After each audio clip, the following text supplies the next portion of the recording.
My name is Josh Moore. I'm the executive chef for TD Place. So today we're going to be doing a BLT, but not any BLT, an upscale, elevated version of a BLT. What we're going to do is, instead of using regular bacon, we're using pork belly, okay? So this is kind of a work ahead. You want to do this ahead of time. So you're going to want to marinate this at least 4 hours, better off overnight, with a simple cure of brown sugar, salt, and pepper. Equal parts. It's about, for a piece this big, which is about 1.5 pounds, you're going to be using 2 tablespoons of brown sugar and about the equivalent of salt and about half that much of black pepper. Combine it together. You got your cure. With the pork belly, the fat side, so if you get it with the skin, you can take the skin off, you can leave the skin on, doesn't matter. You're going to be taking it off in the end anyways. But if you have it fat side up, you just take your knife, make sure it's a sharp knife, and you just want to score it. Not all the way down into the meat, just the fat. Right? And as it cooks, it's going to open up, and you're going to get sort of more browning on the meat itself. Okay? So then you're just going to add all of your cure straight to the pork. Both sides. Rub it in. And then all you're going to do is you're going to take that, cover it, put it in the fridge, ideally overnight. When you are ready to cook it, because we're going to speed up the time here. When you're ready to cook it, grab yourself a pan with a roasting rack. It can be any pan really, as long as it will fit your pork. Okay? Drop it in, super simple. Then you're going to add the equivalent of about 2 cups of apple juice straight to the bottom of the pan. You're going to preheat your oven to 200 degrees. You're going to cover it in foil tightly, and you're going to cook the entire pork belly for up to about 4 hours, maybe a little bit less, maybe a little bit more, depends on your oven. But essentially, use a meat thermometer. You're looking for an internal temperature of about 195 degrees.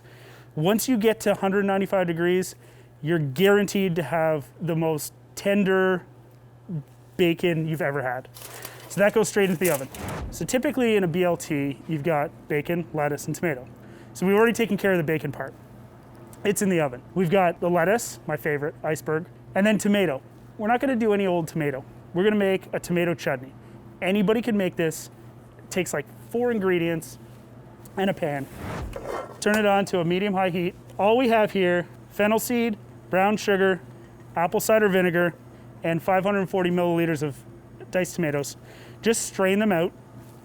We're gonna add everything to this pan, and we're gonna cook it over medium heat until it thickens up. And basically the sugar and the vinegar are gonna help create like a syrupy, jammy chutney. Add everything to your pan. So we're gonna combine everything in the pan. We're gonna bring that to a boil. We're gonna let it simmer until it starts thickening up. Once you start seeing it thicken up, take it off the heat, let it rest. We wanna be using this when it's room temperature, not when it's screaming hot. Okay, so we're just gonna let that do its thing. And the last thing we're gonna do for this sandwich is we're gonna make mayo. Now you can use store-bought mayo for this. It's not a problem. You can spike regular mayo with any flavors you want. We're gonna do an apple cider, so it's gonna tie into this. It's gonna tie in, apples and pork go together really well. Apples and cheese go together really well. All of these components of this dish combine to make something awesome. So for this mayo, what we need is 2 egg yolks. We've got fennel seed, this is dried tarragon, apple cider vinegar, a little bit of smooth Dijon mustard, and you know what I forgot? I forgot the cinnamon stick. Throw your cinnamon stick in with the tomatoes. Trust me, it works. So in this instance, what you want to do is you want to make sure that you have a stable work surface. So take any kitchen towel, okay? Twist it up and create like a donut. Put your egg yolks on there. Because what we're going to do is we're going to slowly stream it. Unlike a vinaigrette where you can just add everything and then whisk it together, this you want to slowly stream in the oil as you go. So you want to add a little bit of your vinegar and your mustard. The mustard's also going to help with the emulsification. All right? Just give it a quick stir. So at this point, we're just gonna start slowly streaming in our oil. And what's gonna happen is it's gonna gradually thicken up.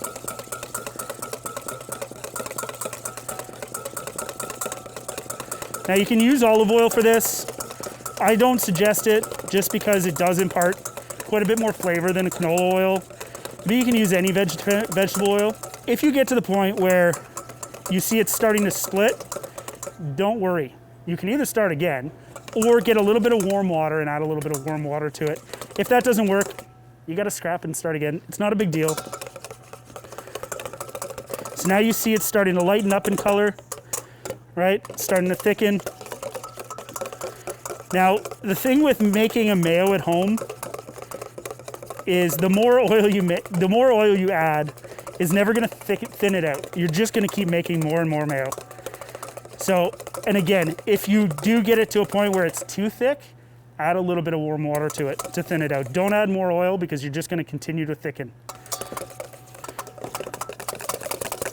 All right, so you can see, we're pretty much there. I wouldn't go much more than that, right? Your store-bought mayos are gonna be a lot thicker than this, and that's fine. You might wanna thin it out a little bit more with the vinegar as you're making it, but you're also not gonna get that beautiful color. So next we're gonna add dried tarragon. Tarragon's it's very delicate, but it's got a lot of anise flavors. And the reason why we're adding that is it blends really well with the apples, the cheese, the pork. Pork and tarragon are awesome together. So we're just gonna add that right to the bowl. Mix it through. Last but not least, salt and pepper. You wanna season it and make sure that you're good. So I know it's gonna need a little bit of salt. Season a little bit of pepper. Give it a taste. See if it needs a little bit more vinegar. No. Nope, that's perfect. You got your tarragon apple cider aioli. Okay, last few things to finish off our sandwich. Iceberg. We're gonna shred some iceberg lettuce. And then the cheddar. So you can just slice this with a knife. You can do whatever you want. I like to just take thin strips with my speed peeler, right? Because the star of the show really is the pork. This just acts as a nice little background flavor to the pork. So our tomato chutney is done. It's thickened up. You can smell the sweetness from the brown sugar. You can smell the fennel. Okay, so we're gonna put that aside because we want it to cool down a little bit before we get into making our sandwich. Okay, so your pork belly's done. It comes out. It's not gonna look like this. It's gonna be puffed up. What I did was I just took that piece of pork belly, weighted it down as it sat in the fridge overnight. You don't have to do that. What you do have to do is when it comes out of the oven, you have to let it cool before you slice it. Otherwise, it's just gonna fall apart. So it's super important that you wait until it's cool.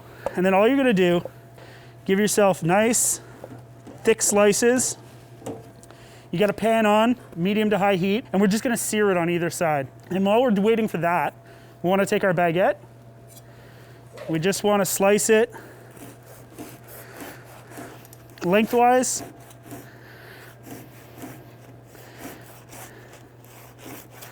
And I like to just throw it in the oven for a few minutes. So our pan's getting nice and hot. We're just gonna add a touch of oil. We don't wanna add too much because as you can see, like there's tons of fat inside the pork belly itself. Then we wanna add a few pieces of the pork belly right to the pan. And we're just gonna let that go until it's nice and golden on either side. And then we'll be ready to put together the best BLT sandwich you've ever had. Just season our pork belly with a little bit of salt, a little bit more pepper.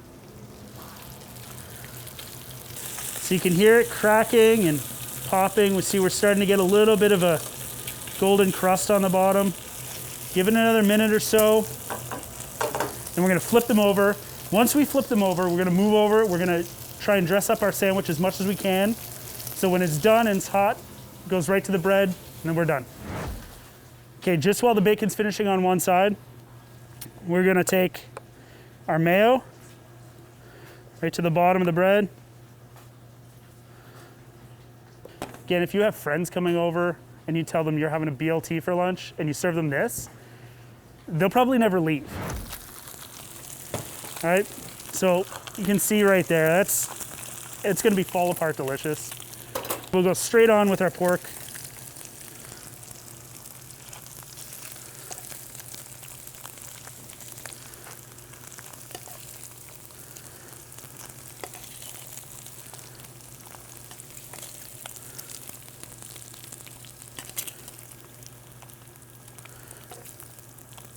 You want it to hang over the sides too. It's all part of the fun of this dish. Right, go on with the cheese next. The heat from the pork is gonna help sort of melt it. Okay, we're gonna go on with our tomatoes next.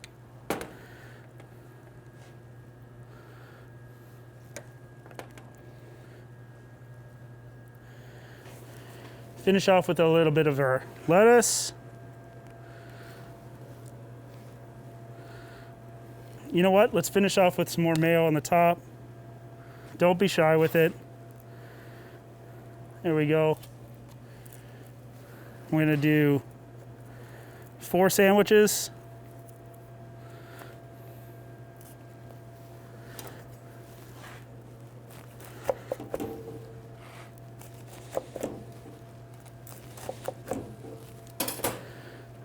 Take a look at that.